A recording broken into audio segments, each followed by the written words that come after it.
to websites and, you know, kind of just back-end software and APIs and stuff like that. It's really, really something when you can see the results of what you're doing with physical, mechanical movements happening, a bit like the Lego thing. You know, that's very cool.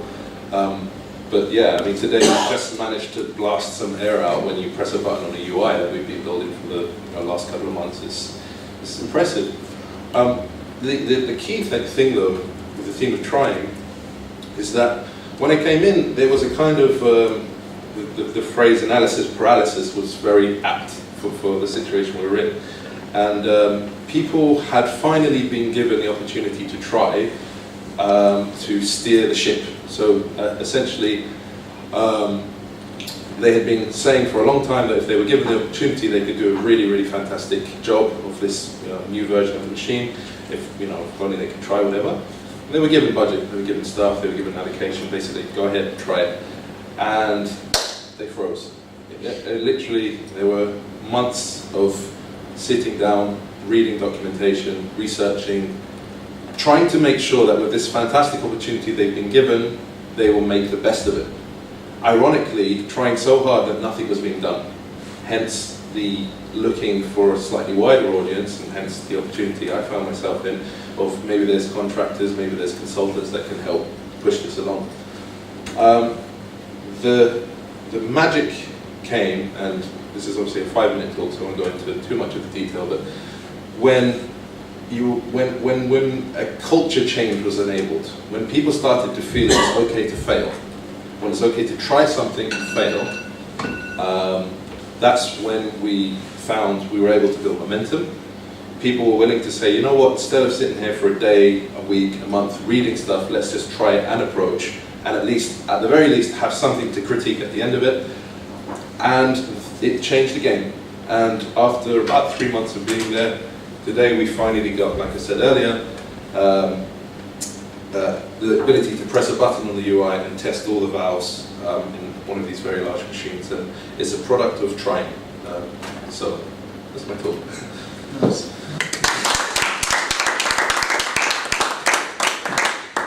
So, that really good. You started talking about something, and then you said there, and okay, I guess it's quite interesting, trying, okay, and then you mentioned the diamond, and that's the, forgive the pun, that's the spark, that was a sparkler. That's a really great thing to have in a talk, catch people's attention. But I'm going, I want to know more, right? That was really good. I'm now really interested. I'm asking myself, so who do you work for? What programs what do you write this stuff in? Yeah. What day they cut the bins? Yeah. And it's like, you really got me on the hook, and I'm really interested. I think if you were able to turn this into a bigger talk where you could put more information in, share some of the technical aspects and maybe some of the challenges, I think it'd be really interesting. Yeah, it would be an interesting conference talk. Yeah. Especially the machine learning and the image recognition. I think that's very interesting. Yeah. Unfortunately, it's of course in Python, so you're a bit more, from a conference point of view, focusing in the Python area. The other stuff is probably C++ real time, so it's not such a good link with the Devoxx thing. That's what I'm trying to say. But it's very interesting. So, I mean, when you guys were mentioning, I was like, what? I was getting goosebumps on certain things. Like, what? Like, with the fruit where you want to know if it's healthy or not, and you drop it, and based on the bounce. Yeah. That's interesting stuff that people want to hear about. So I think you've definitely got some material to talk about. You could do a DevOps talk on those bits. Yeah. You can talk about what it does and how it does it without and you can say, hey, you're writing in C++ or Python because Java sucks, right? Yeah. And that would be funny, but you could still you could explain to people the cool stuff you're doing, the technology, the problems you're solving, how you're solving them. The fact that you're writing it in a particular programming language could be irrelevant. True. Yeah. True. Yeah, I mean that's why I tried to focus, because literally I've just been sketching this now, on trying where it's a bit more broad, as opposed to, C#. Yeah, so you've got a technology viewpoint, you've got just an interesting angle because you're working in something that most people would have not even thought about or don't do here. You've got a cultural thing because you're trying to talk about how you change the processes and how you went, more agile, more open, that sort of stuff. That's all. People want to hear those too, because people are looking for places where everyone's looking for a leg up the learning curve. So if you go, well, we have this problem, we did this and it worked, people might go, yeah, that's like my problem. Oh, so it does work, I could use those things. So I think you've got all the makings of a really good talk. Yeah, absolutely. Thank you very much. And you should do that because you're a freelancer. Talking at conferences is doing your PR, it's your marketing. Yeah. You're working on your brand and the brand is you, right? So if you want to line up more interesting projects, that's the small investment you need to do from a marketing perspective. So, Where do I know you from? Oh, here's my Devoxx link. Go look at it. And so then the tech you've got underneath that, but whatever the tech is, there's bound to be a conference where that is relevant and related, and you just go there. Because if you go, hey, well, if it was IBM Watson API, I should go out and go Watson conference. It's Google API, so you go to a Google conference. It's just, I'll show you what I did with your stuff. One small thing, try to avoid standing like that. It's probably a natural thing, but try to avoid it. Was also, you were all the time turned to that side. Especially for me, there was and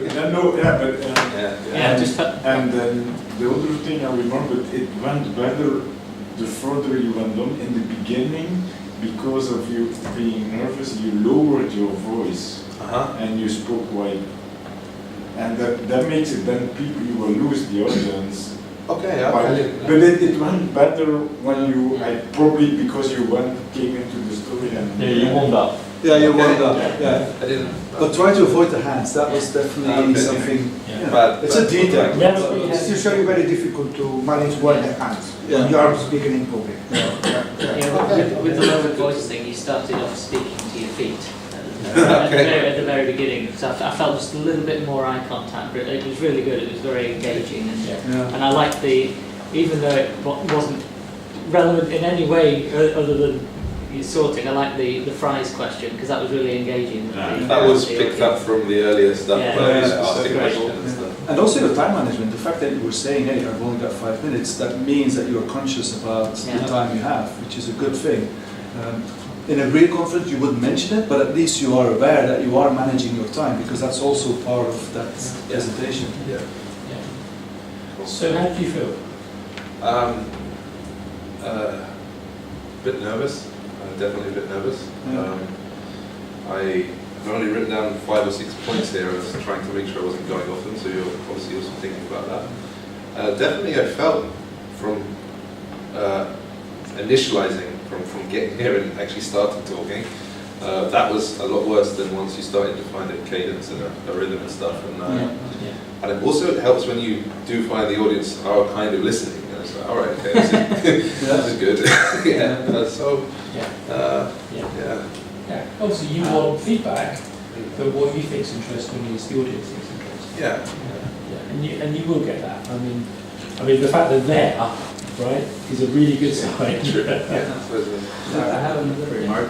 I observed when you are talking and doing that 5 minutes, most of the time your eyes were on the ground, not looking on the audience. And many times it happens because in audience it is not necessary that everyone is getting your accent. Sometimes people get the sentence by your lips movement. And if you are looking always down, probably people will not see what you say. Like for me, initially it was difficult to catch your accent, and that's how with your lips movement, I got it. Thank you. Great job. Thank you very much. Interesting subject, for sure. Yeah, it's really good. Well, so I'm just going to go check to see whether we've got pizza. Right, in which case there'll be a stay of execution. I can actually think of what We to still say. got, you got it for the floor, right? Yeah. Did you mail me? Yes, I'm going to get my portable. Thank you.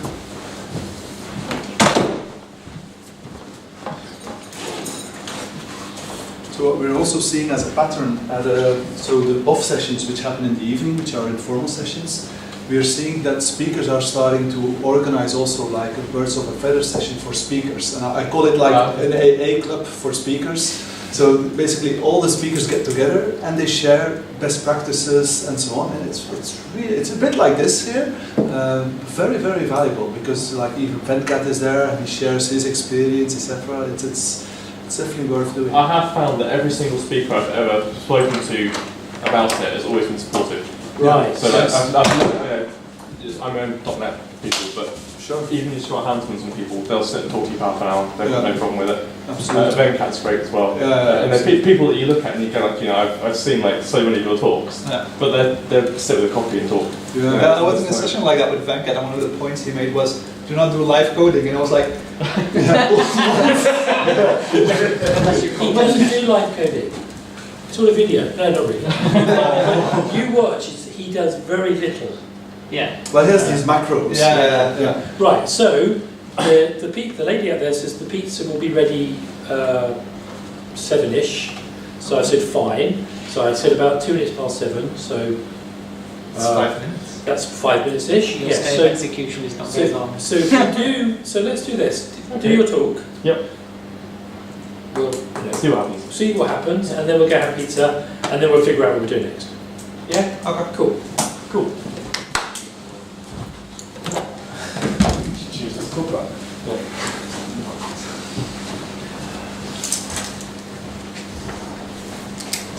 So if you can remember to introduce yourself, Yep. and then I'll try and figure out when to stop time. Cool.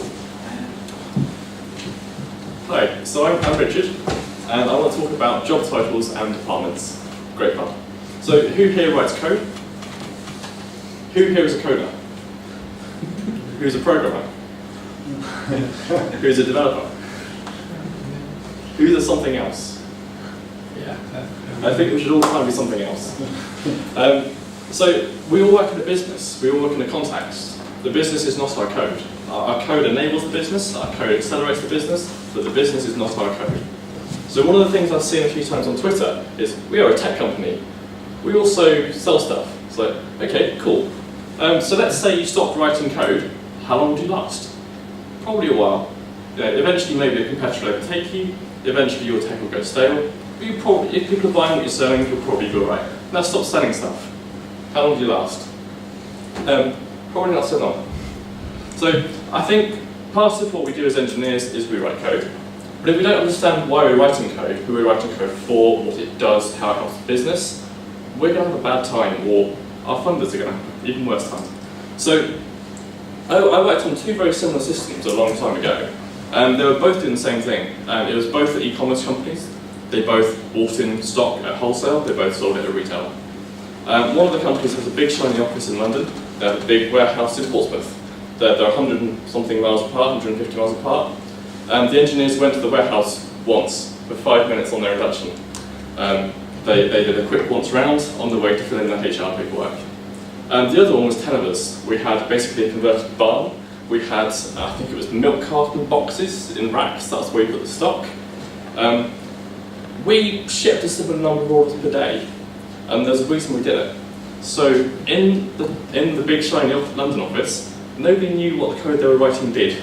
They all knew the classes, methods, they knew service boundaries, they knew all the technical stuff, but they never met the customer, they never met the user of the software. So they did crazy things, like they didn't understand where performance mattered and where it didn't. So they had particular things that would slow people down. So you're in a warehouse, what do? You have a thing in your hand and you send it. You need to pick it up, scan it to see where it's going, put it in a box. How many hands do you need to do that? Well, one's holding the thing all the time, right? So, but you know that if you've met the guy. You don't know it if you've never met him. So in the London office, we had retail software. They had a keyboard and mouse. No one could use it. Scanning the thing, did a lookup. It took 5 seconds, can't use it. In my little 10-man business, we didn't do that. We spent time with every single person. We watched them do their jobs. And we got 10-to-1 improvements in some of their jobs. We took a manual process they were doing before, and we looked at, what are you doing, why are you doing that, what would you do if you didn't have to do that. We did that for every single thing. We took one particular guy who was doing a good thing, and we kind of said to him, what do you do? So, a van turns up, there's a load of stuff in the back. Cool. What do you need to do? You need to get it off the shelves. Cool. How do you do that now? Well, I look at the items, and I know roughly where in the warehouse they go. So I take this little corner of the warehouse, and I put all the stuff that goes at the front over here, and the stuff that goes in the middle over here. It takes me forever. So yeah, that does sound kind of harsh, right? So we had a look at that and said, what would you do if you had a choice? It's like, well, I know what goes in the big boxes, I know what goes in the small boxes, and I know what goes at the back. Cool. What's stopping you doing that? And it was all just assumptions. So the previous person had assumed that one product went in one place, and when you get more of that product, it goes in the same place. It's a reasonable assumption, but it doesn't work for the guy doing the job. So we bet, what would you do if you had the choice? Put it wherever you like. Cool. Let's start from that as our business model. So we moved from having static locations to having dynamic locations. Stuff comes in, you put it in a place, someone buys it, you take it from a place. It doesn't matter whether it's the same on every type. That took, basically they were going to hire a second person to do the job because the guy was swamped. And in a business with 10 people, that's another 10% on your costs. That's huge. We went from him being run off his feet, never finishing his job, needing a second person to help him most days. He was done by the afternoon by the time he finished. He did 1 day a week of putting stuff away in random places. It didn't matter where they were because that's what we worked out. They didn't need to hire a second person. They hired more shipping people instead. And that was pretty cool. Nice. Any questions? So what methodology did you use for? Oh, that was actually a nightmare. It was very sort of ad hoc. It was great because we had access to every single person. So we would pick one area of the system and talk with those people. We did lots and lots of iteration on paper, lots of paper design, and then we would build that section of the system. It became a nightmare because there was only 10 of us and we had a previous system to support. So that drowned us. But what we found is we had slow delivery, but what we delivered fitted the business really, really, really well. So if we could do it again, we wouldn't do that. We'd probably do Kanban. We'd probably do something sensible. Yeah. But that was one of the weaker sides of that particular project. Yeah. So you've got passion, and you get more passion when you talk about some of that stuff. I've noted, so obviously bits of that really get you. Yes. Other bits don't, but you definitely got the passion. It's another interesting talk. It's the sort of thing that people will be interested. If you've got the next level, because you talk about, well, now we put things in random order, you're certainly just going, well, how do you find them? Well, what do you do? So now, so now I'm going, okay, next level of question. So if you were to provide that, and it's not a lightning talk, obviously, but again, it's the reason that what you've just said would work as a talk, at a main talk at a conference, is because people will listen to what you said and go, that's my problem. Right? So I can talk to you about how you solved it, maybe that's applicable to me. And then they can say, how do you deal with this, and how do you deal with this, so they can have conversations. So the fact that you turn up and you go, the bit at the beginning about, what are you, that was sort of, I realised that at the time before looping back to it, which is... Yeah. But that piece in there about, well, I had a real problem and we did this now, this savings, and it was, that little bit there about putting things in different places people are going to be going, what? How do you manage that? Yeah. Right? And that's the big spark from these things. So Okay. I think it's really cool. And like even in Devoxx we have like a methodology and culture. That's what we know. Yeah, it really nicely fitted Yeah. that part. That's why I was asking about Yeah. each methodology. So, Yeah. of course, you need to think about, can you fill up 50 minutes with that? Yes. Or is it more Probably with 15 more minutes examples first? And yeah. So that's of course, because that's a long time to keep Yes. that attention. Yes. Apart from that, the body language was good. Obviously your native English, so but that's a big plus as well. But Yeah, I think it's- sometimes it disadvantage. I because talk for me about it's it. not Really? too fast. For me Really? as well. Yeah. For me it was a Yeah, and But you're a fellow fast talker, though. yeah, that's maybe. I, for example, had that at the IBM conference in US, where I was speaking, and some people came to me, thanks, you speak like a slower English, I didn't understand, because there is a lot of people. It's a personal thing then. Yeah. So it depends a bit on. Yeah, true. That's cool. Yeah. So, Maybe more one feedback. small thing. Let go of the chair. But that was a bit being nervous probably. Well, I've got no poker to hide behind. So. That's why sometimes just having a clicker is useful. Yeah. You can almost not use it, but it's something to have in your hand. Oh, clicker. Yeah. So, how did you feel when you did that? What was going on in here? So I hadn't prepared in the slightst. Yeah.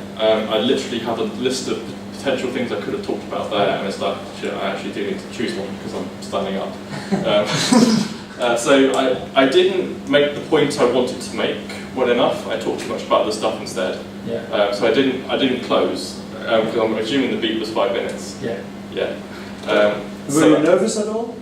Not massively. No, it's good.